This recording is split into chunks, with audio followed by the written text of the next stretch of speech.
What's up, guys? We're back with another replay analysis. This is of Draca. He is around a superstar rank. This was actually the last game of RLCS for him and his team, TFTB. Not sure what it stands for. So this one should be interesting. He did this through patreon.com/Gibbs00. He was in the month of May. This one's a little late. I apologize, Draca, for my lateness. But I'm pretty excited to do this one because it was kind of a blowout and they lost. And it's an important match. And like I can tell he wants to get better. Like, he shows a blowout loss. He wants to see what his problems are. And this should be exciting to do. And he'll call out some of his teammates' moves as well as we go. So let's start this all over. And yeah, let's get right to it. Alright. So we got Draca here. Just gonna, you know, suck some blood here from the opponents. Here's just grab and boost. Smart play. There was actually a pretty good block. I didn't think he needed the double jump. I think he could have actually met this ball maybe a little quicker and actually beat Swiftside into a dunk. Or whatever the first name was. I guess that's their team name. But still, either way, like, it was what he wanted. Like, it was a block, and it worked really well. Here's going back. Looking for that boost. Boost came back. With it was a good job lining up. So this is really important. He lines up with the other boost. Actually, I don't even think he meant to because he got the mid boost. Usually, though, you want to line up with the boost from far away and then turn off ball cam so then you can start making plays. A nice dunk again here. This first hit maybe is just a little bit too forward. Like, I would actually take this hit to the left because you have wide open space over there since there is only one guy ready for his hit and he hit it right at him. He could have probably took it over to the left, went up the wall, and made the ball go deep in the other team's zone. But he did get the block, and then it wound up going in their zone anyway, so it works out. Let's see here, actually. So, did he grab this boost? So he goes up for the dunk, misses. I don't think he got that boost, so I understand why he's going back. Yeah, he has no boost. Just trying to get to some boost pads. Playing passive, that's fine. Like, it's like a line change, basically, in hockey. That's fine if you have to go back and get boost. Just, you know, like, let your team know. Alright, let's go here real quick. So, look, these off-the-wall ones are usually rough, but this was actually a really bad play by Giant Jelly. Let's go to him. You never want to throw it low and into the middle of the field, ever. And then if we go to, what's his name? Node here. Let's go back to this hit. He's waiting for it. He gets it. Just a little weak. Like, if he hits this with the corner of his car, like, this will be a really hard hit. And that's what you always want to try and do. Like, tilt your car a little bit. Hit it with the corner bumper. Instead, he just barely hits it on the side. Like, if he would have turned a tiny bit more, could have been a lot harder of a hit. Plus, if he flips right before he hits it, it would also go harder. Instead, since it hit the side of his car, plus he flipped late, the ball just goes forward. Which actually doesn't really work out for him too well here. He could have got a pass off on the left. Looks like he's still trying for the pass, though. Let's see what he does here. He just goes for the shot. He had some time here. What he could have done is have this ball go on top of his head so he can actually carry it higher into the net while the goalie is still setting up. Since that goalie was not ready, he had a lot more time to work with, and that's just something you have to realize. This is a really bad clear. So he gets it over there. He's got all the time in the world. He could have hooked so much further out here. He hooks really short, which means he's going to hit it sideways. Let's go slow speed here. So he hooks really short. Now he's got to hit it sideways. Like, if he hooks deep and behind that ball, then he can clear it out into a corner. Like, possibly turn it into a shot. Probably not, because the ball was going a little too fast. But instead, he had to hit it sideways because he just turned too sharp. I think he just misjudged the ball speed there. Turns into a really bad clear. Luckily, his team is there to help him out. Alright, so both of them jump here. First thing I hear is right here, you can hear his teammate jump. Right. Soon. There it is. He jumps there. He also jumps, which is fine because it was a bit, like, it was exactly at the same time, but he should not have boosted here unless the other guy called him off. As soon as you hear your first guy jump first, you should let him have the ball. See, they're both flying at this, which takes two of them out of the play, which is actually really, really poor play here, because one tip could get over their heads. Luckily, they did get the block, and it was a bad clear by Orange. So it worked out for him, but you never want to send 2 at the ball. But if you do, just don't use your boost. Just try and land as quickly as you can to get back in time. All right. Heading back here. Good dunk there. Just throw it at him, but be behind the ball is actually a really smart play. It'll work out well for you. Problem is here, he just gets a bad tip on this wall. Kind of panics it, maybe, or just misjudges. Like, the wall plays are really hard. I think he doesn't have any boost anymore, because if he has boost, then he could boost up and clear this high and out. But it looks like he doesn't, so he turns, but he turns a little bit too far, like, underneath the ball, and this actually hurts him a lot. Instead, if he would have went a little bit up more, flipped at it, he could have kept it along the wall, and Giant Jelly over there probably would have hit it back, but it's not a shot. Instead, he pokes the ball out, and it was a weird touch, and this is like a risky play there for Node, because Node was not expecting a weak touch there. It happens, though. Not a huge deal. Good clear there, and good job by Node following up on this. This is really smart. So let's go back to Jobster here. So Jobster waits for the touch, waits for the bounce. As soon as it bounces, he clears it out, which is a great, great play. Then Jim Bob is now backwards. He should never have hit this ball. He knows he has a goalie here, and he goes for this hit anyway. Look at how there's no one even close to this ball for blue team. Like, Node, it's going to take him a while to catch up to this ball. Instead, Jim Bob, he actually like gets a little nervous and hits this ball when his team, who just picked up boost on the middle side over there, could have dribbled it back to Giant Jelly or done a pass back of some sort. Giant Jelly has to sit net once he sees Jim Bob go up in the air, because he's not sure how he's going to hit the ball. So, Dr. Josh was ready as well. He probably would have had the better clear. So it's just a bad play by Jim Bob. But let's go to Node real quick. So he sees the clear, and he's just hanging with the ball. Like, this is what you want to do, like, as that first man. You want to play up further, so in case there's a mistake, then you can counter it. Now, of course, if they get a good clear, whatever. Like, you still have 2 people on defense, and you can just circle back.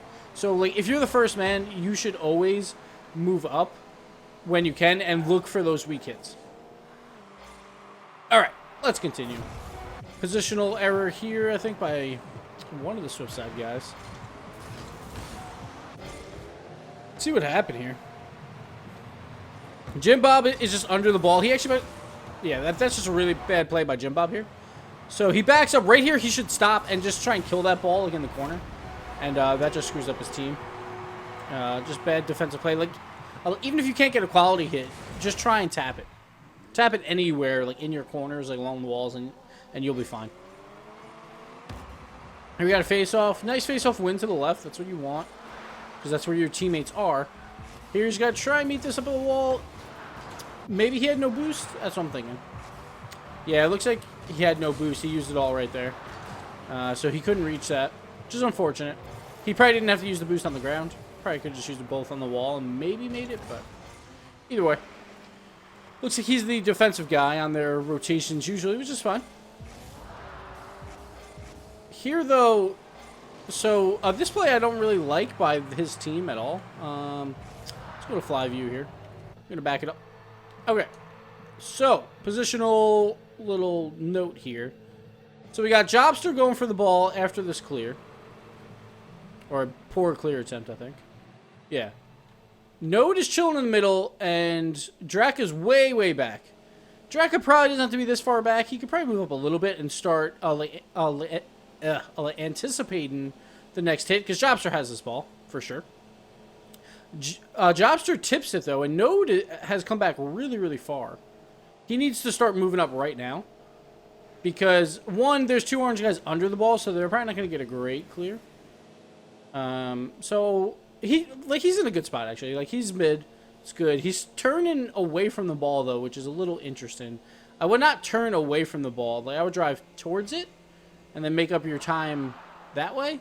But he's driving, like, super far away. And then he turns back right after Jobster hits it. Now he tries to hook back, but he's, like, way out of the play. Like, Node is nowhere to be seen. Like, and if you're the second man, you have to be close to Jobster, like, at least a bit, to help him keep this ball, like, in the zone. And he's just nowhere. Now he's trying to boost all the way from the right. Like, looks like he wants to make the play against Giant Jelly, if Giant Jelly brings it this way. And looks like Giant Jelly does, so Node, like, at least by coming up on the right, he has a chance here. Let's just see what happens here. And yeah, it's just way over his head. So he can't really do much. But Node's just, like, initial positioning was not great. So let's go back to Draca. He should have been closer or have, like, Draca move up more. Instead, Draca's pretty far back. He is starting to creep up now, which is good. But, you know, just a little poor. Here, I think it was just some miscommunication. He thought Node might hit it again. And Node decided to leave it. And then he went up because he's the lead man. That's fine. Like, he went up late because I think he thought Node would have it. Oh, just a little bit of a poor touch here. But like, this is a good hustle play. Just getting back to your net as soon as possible. Just put a car on the ball. And do what you can there. Alright. Let's go here. Let's follow Node. So Node has this. He sees the goalie. This is twice now. I'm not sure if it was Node the first time. It might have been his other teammate. I think it might have been... it might have been Jobster. But he kind of panics here. He has time. No one's really near him. Like, he's got a guy to his right a little bit. But, like, have this ball go on top of your head. You don't need to throw it low at the net. It's going to be a save. He probably sees, hey, like, I have an open net. I have an open net. Let's just throw it at the net. But Giant Jelly is definitely going to get there. There's no way you're shooting this. So what he should have done was drive under it and at least pop it up to make Giant Jelly have a really bad clear. Or at least a harder clear. Instead, he lets Giant Jelly pretty much have a free clear here. Which is never good. So let's go back to Draca. Now, Draca's moving up. Let's see. Let me go into fly real quick. Okay. So Draca's moving up. But Node, or I mean, like, Jobster is also, like, he's on the right. Which, again, I'm not a huge fan of this type of setup. Of, like, having a guy super to the right when the play is on the left side. Jobster should probably be somewhere midfield-ish. While, and, like, in the center. So then he can make a play on either side. And then Draca's, right now, he's in a decent spot. He probably should be a little further back because this is a slow roller to Giant Jelly, which means hard clear. And we'll see what happens here in a second. Alright, let's continue. So here we go. Hard clear from Giant Jelly. Actually goes way sideways, so it wasn't that bad for him. And since it's so far sideways, Draca probably could have moved up here because no one was there. So you see how the Jim Bob's back? He has to circle around, and he actually just leaves the ball. Draca could have just shot that, probably. Great shot here. Let's see what went wrong here. So since, like, alright. So Draca moves up, but once he moves up, he needs to have Jobster go back. Let's see where Jobster is. Jobster's still hanging on this right side. I don't understand why you would be all the way on the right doing, like, nothing. So this is, like, the second time his team has done this. So I think it's, like, a team-related positioning. Like, they want to give each other space. But he needs to get back, like, soon. Because he sees Draca that just went for it. And Node, is coming back as well.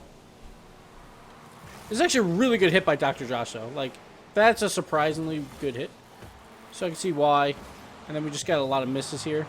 Like, Jobster goes up. And then jumps. Like, this is weird. Like, he flies... But then he jumps while he's upside down. That's not going to help you at all. Let's see what Node does. Node tries to get up the wall. Doesn't have boost, it looks like. So Draca's kind of just screwed here. It's not really Draca's fault. Jobster has to decide, like, are you going to go for this ball or are you not going to go for this ball? So let's go back. Let's see what Jobster does. He's, like, hanging around. Right there, he turned. I'm not sure why he turned here. So if we go back to it, let's go to 25. So, yeah, like, this is a bounce clear, so this is going to be hard. But he turns as soon as Dr. Josh makes contact. That makes no sense. You should always be heading back to your net, like, if you expect a hard clear. So that's what screwed him here. Then he can't fly up to it. Then he also tilts way too far back and just kind of screws it up. He probably could have reached it along the wall, but it just didn't happen. So just a little bit of a poor play there by Jobster. Just got to work on those aerial games a little bit. This is a good attempt by Draca. He has to go for that block because that's a shot on net for sure. All right, I'm taking a little bit too long on some of this, so I'm gonna speed it up a little bit throughout this one. I don't want this video to go way too long. All right, a little bit of a miss there, just a misread here. Ooh, everyone missing actually. This is not good. Like right there, he just has to start his backup before jumping up. Like don't let the ball dictate, or like the wall bounce, like dictate where you jump before it actually bounces off the wall, unless you are absolutely sure. And there, he jumps a little bit before the wall bounce, misjudges it, and they kind of just get screwed because of that. So now it's tough because it's 2-2. Like, you had a 2-0 lead. Like, the tilt factor is real at this point, especially like in the RLCS, where you want to keep going. So again, this is a bad clear though. Works out because his team is ready though. So like, I'll give it to him. Like a sideways clear like that, I guess isn't terrible. Like if they're in the middle of a line change, because then your teammate can help you out. Good try there with the dunk. Now they got to go back. Jobster's got the ball. That's a bad hit as well. Shouldn't come back towards your net there. Forces Draca into 50-50, which actually didn't really work well for them, but they get out of the situation. Yeah, here again, just a misjudge. He drives forward a little bit. I'm not sure why. Yeah, he just, like, those shots are hard, like, especially bounce shots, because when it hits the ground, you expect it to, like, stay low, but it always goes up higher. That you just got to react a little bit faster to on those type of shots. It's tough, though, because you shouldn't give them... Here, let's go back real quick, actually. You should never give them, like, this shot to begin with. Once this is coming in, you wait for that touch. Yeah, can't really do much there, because you have to stay in net. Like, you can't force that out, so... Because you can't go for an angle, because it's such a good pass. There we go, face-off goal. We'll take it. Here he cheats up. Smart play. They get a bad rebound. You just got to throw that in the net. Perfect job there.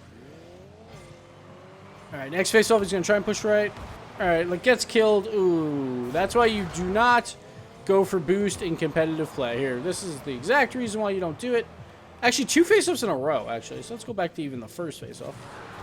All right, so here we go. Let's watch why you don't go for boost on face-offs. First face-off by Orange. He goes for boost. For some reason, Giant Jelly just didn't go for it, which is a little awkward. But then turns into a wide open net, and that's a very easy shot to save. If you had a goalie, he could have came out and played that. Now, on the other side, you have double diagonal. You're going to have one cheat. One went back for boost. Yeah, like, I would cheat with the other diagonal, personally. And then, yeah, that did not work at all. And it just turns into a really easy shot. Like, yeah, like, you want to cheat with someone, but you don't need that extra boost. You really don't. And, like, that's an easy save. And it's a 3-3 game with 1:30 left. It's, like, it's just not worth it for that extra 56 boost. It's really not.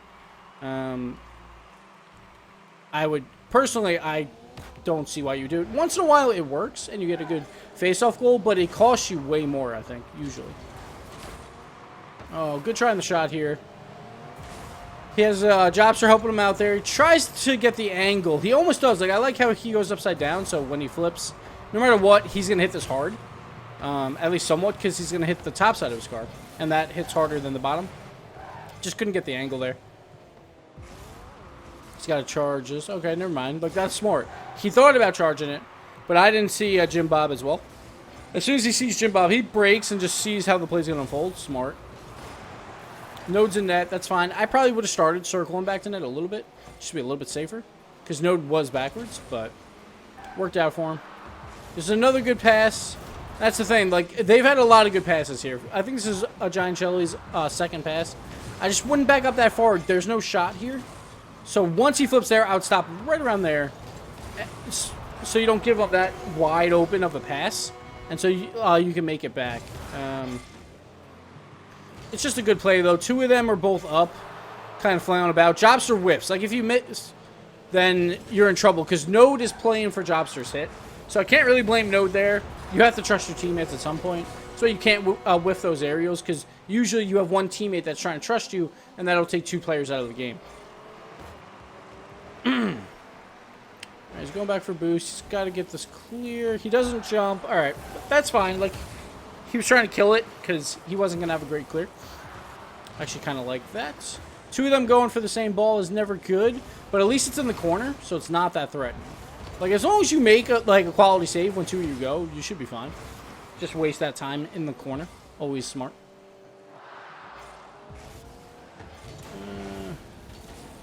Awkward aerials. Like, that's one thing. Like, his aerial game is off, for sure. He's just got to work on those aerial. Just keep practicing and training. There's now, like, the custom training for PC where you can practice a lot of different aerials. Not sure what Jobster's doing here. This is actually a pretty decent clear attempt for Draca. He probably could have got this out. I think it was Jobster, right? I guess Jobster just wants to clear it. He actually hits it wheels down, though. That's not what you want to do. So what you want to do on these type of clears, like if you do want to clear it, you hit it with your bumper so you hit it hard, but you hit it up higher. So once you hit it up higher, the ball will bounce and continue to travel high in the air so the other team can't get a shot. Instead, he hits this low and down, and this turns into a quality shot for Dr. Josh. Not much you can do here.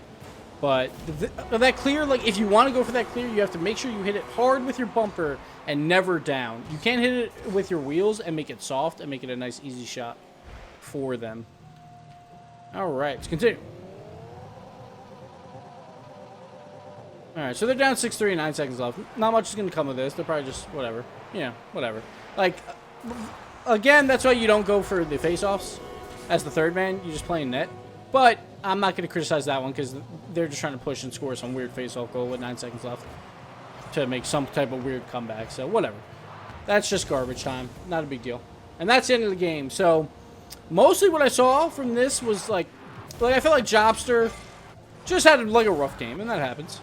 And you guys just were not patient enough when you had those open breakaways to make a better quality shot than just throwing it at the net. So I'll definitely work on that. Like, use your open field to your advantage. Work on your dribbles. Play some 1v1s. Like, that helps a lot. To get at least some type of quality shots out of those instead of just throwing it low at their goalie. And the other thing is just, like, all three of your aerial games just seemed off. Like, it wasn't great aerials around. And then, like, position-wise, it seemed like a lot of times you wanted to give yourselves too much space. Sometimes it's good to be kind of near your teammate. So if he does that soft touch, then you can help him out with a supportive clear. Or, like, a supportive shot or whatever. So those were the main things that I saw in this replay. But, yeah, work on the aerials, position in, want to be closer to your teammates so you can actually use each other. Because if you don't get quality hits all the time, then you're going to need it. And then, reading the walls, like, maybe coming out of net a little bit more. Like, you don't have to go behind the goal line every time. And it seemed like that's what he was doing a lot, just going behind the goal line, like, allowing those passes to happen. But, yeah, don't miss the ball. Like, I do like how you guys trust each other. Like, Node would trust for hits, so you play up for that. And that makes sense. You guys just have to make sure that you hit it. And that's just part of your aerial game that you need to work on. But overall, not a bad game for you guys. Like, you started out strong and then kind of just got away from you towards the end. And that happens when you're trying to make a comeback. But, yeah, I hope you enjoyed the replay. I hope Draca enjoyed the RLCS playing, like, just in the tournament. Hope to see you some more RLCS replays if you guys want. Feel free to send them when you sign up for the tier on patreon.com/Gibbs00. And that'll do it for this replay. Hope you guys enjoyed it. And thanks again to Draca. I'm out. Later.